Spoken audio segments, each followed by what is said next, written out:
mumbo jumbo. It's a really interesting dig into what's happening with the market. And one of the folks that I most love talking about, and I'm going to point out, I tell you all the time, if you hear experts, you see experts, you read experts that you think should be on the show, you should tell me about them because we'll invite them. And John Kosar has been coming onto my show for a long time, but it was an audience member who said, have you met John Kosar? And he and I got together years ago. He's been coming on regularly, and I know that a whole bunch of you are happy that he's here. So am I. John Kosar is Chief Market Strategist at Asbury Research. That's online at asburyresearch.com, on Substack at asburyresearch.substack.com, and you can go online. You can look in our show notes where we've got a link to Asbury's YouTube channel. John Kosar, great to have you back on Money Life. It's great to be here, Chuck. I know you guys are getting a little snow out there, so we'll see if we can brighten things up with some good information. Well, and I mean, the thing that brightens most people is when the mood is good. And the last time you and I spoke was a little bit more than 6 months ago, and you were full risk on at that point, and you were saying, ride the trends as they go. But the market trends have changed a little bit. So where are you right now? We are actually risk off in terms of the broad market, and a lot has changed, but it's changed under the hood and not so much just when you're looking at the S&P 500. So the S&P 500 peaked on October the 29th, and it's effectively gone nowhere since then, which is a long time to drift sideways, especially with all the geopolitical stuff that's going on. But what's happened in the meantime is we're getting a lot of different relative performance relationships, shifts kind of underneath the surface. Value stocks are now outperforming growth. Small cap outperforming large cap. You got dividend stocks, which are usually defensive. They're outperforming growth stocks. Bond prices are starting to outperform stock prices meaning the S&P. Bonds, we usually use an ETF called AGG. It's Aggregate Bond Index. Investor sentiment, historically bullish. Investor assets leaving the NASDAQ 100 since Christmas, a little bit before Christmas. When all of these things happen together, it usually points to a late cycle transition environment with rising macro uncertainty, tightening liquidity. So what does all that stuff mean? It means that even though the market seems okay when you look at the S&P, or people are talking about the Dow has hit 70,000, or, the S&P, is up at its highs. 50,000 on the Dow is what I'm talking about, and 7,000 for the S&P. I had them conflated there. But the internal part of the market is where you can see what managers are doing kind of under the covers. And what they're doing is they are, if I looked at all these relationships and didn't know that the S&P and the Dow are testing all-time highs, and you asked me, what kind of an environment are you in? I'd say we're either in the very late stages of an up move, or we're in the beginning stages of the market starting to roll over. That's where we are right now. Given that we're either nearing the rollover or are in the rollover, but given that we have at least solid fundamentals as the economic underpinnings, is whatever rollover we see relatively short-lived? Like, what are you looking at and saying this could turn into? Because I don't think people mind a downturn, but are we going to buy the dips out of people? Are we going to have the kind of downturn that makes them go, oh, buy the dips is not my strategy now?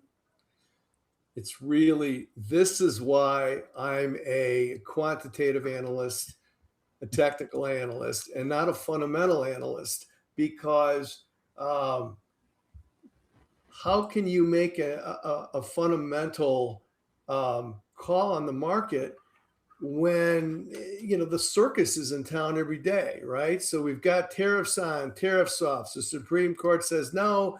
He says, I'm going to do it anyway. Companies are frozen. They can't really confidently go out and expand their business, CapEx spending, hiring more people, because the ground is shifting under them every single day. I think that could be a problem. The other problem is you've got we're making all-time highs. The Dow still hasn't broken that extreme level, and the S&P has been struggling with 7,000 for months. Those are logical places. If the market's uncertain, those are logical places that the market says, okay, I don't have the guts. By the market, I mean all the investors collectively. I don't want to buy new highs here because I'm afraid that they're going to be in my face in a couple of weeks. That's kind of what's going on now. The other thing, people forget, we're up 45% in the S&P 500. Well, at the peak, right at just over 7,000, 45% since April of last year. That's a historically huge move higher in a relatively short period of time. At some point, the market's going to revert back to the mean. So I think once you finally have this rollover, I think there's going to be a capitulation. There's a lot of long positions to unwind. We've already lost the Mag 7. They're no longer leading us. The NASDAQ 100 is no longer leading. It's leading us the Dow. When the Dow leads us is when managers start to pull their horns in. They start to lose their risk appetite. So they're getting paid to invest. They've got to buy something, but they're a lot more comfortable buying the Dow 30 than they are buying technology stocks. That's why I think the NDX has underperformed by 5% since the beginning of the year. What's outperforming now is energy and industry. Our CEF model picked up on both of those right the first week of the year, and those are killing it. But we've lost, we've lost the Mag 7 and we've lost tech. So, it's tenuous. When you get such horsepower in the market that's no longer leading, you need a lot of smaller players to come up and fill that gap. And we'll see if that's going to happen or not.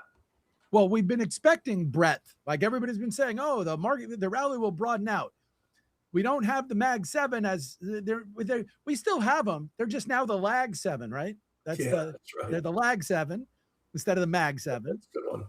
But are we going to see that rally? Because that's very mixed. And when I talk to people, even the fundamental guys, yeah, we're seeing more breadth, kind of. I mean, we've seen a small cap rally that has started multiple times over the last couple of years and never really been able to gain ground. So are we going to see the broadening that everybody's been waiting for? We're totally data driven. That's how I've changed 43 years later after I started in 1980 in the business, is we have our opinions like everybody else does, but we don't use them to invest our clients' money. We're watching the data. The SOX index has been strong. SOX is semiconductors. Semis have come up and taken some of the strength that we lost when the NDX and the Mag 7 started to underperform. My guess here is that somewhere in here we have a correction just because all these relationships have all changed. The market is aligned defensively when you look at all these things I rattled off in the beginning. You're getting dividend stocks and value stocks, and the Dow and stuff like that are all outperforming. And seasonally, and I'm not a big seasonal guy. Seasonals are tertiary for me, but I pay attention to them when they're lining up with what I'm seeing right now in terms of these defensive adjustments that are being made in these relative performance comparisons. Starting this week through the first week of March, which is the next 3 weeks, those are the 3 weakest weeks of the entire first quarter in the S&P 500 based on data since 1957. So seasonally, we've got Seasonals to me are climate. They're not the trend, but they're the climate. And the climate is that if we're going to have a correction over these next 3 weeks, history tells us that this is often the time within the first quarter that we see that. Well, that's interesting data that I've never heard anybody talk about before. At the same time, are we in normal enough times that you can look back at history and see something? I mean, even when you talk, calendar effects, presidential election cycle impacts, given where we are right now, I know the second year is supposed to be terrible, but I kind of see politicians who maybe want to treat this more like a presidential election year than a midterm year. And so you could see those things changing. I know you rely on the technicals, not the fundamentals, but even in the technicals, does this feel normal? Does this feel like anything we're familiar with? It doesn't feel normal. It's atypical. It's atypical for the market to be flat as a pancake, but all of these, again, I'm going back to these different relationships. Managers need to be in the market all the time. Most managers can only go to 20% cash. That means they always need to be doing something. And what they're doing right now is they are buying the burros and getting off the racehorses. They're getting the Dows. They're getting value stocks.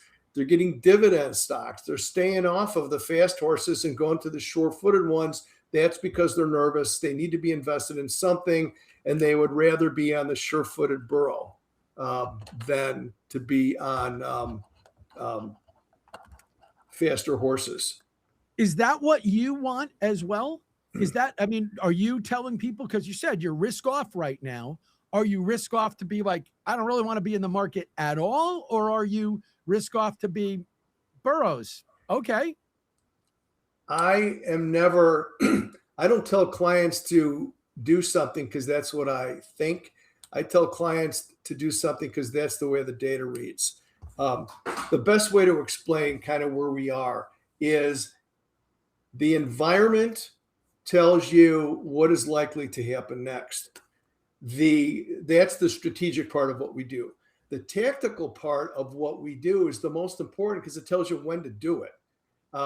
There are times when you'll see storm clouds on the horizon in terms of the stuff that we look at, and 3 months later, the market's still going up. So that means if forecasting is a euphemism for guessing, we don't do a whole lot of that anymore. What we're doing is we see the environment right now is that of what you would expect to see in a market decline. Is it time to pull the trigger? Yes and no.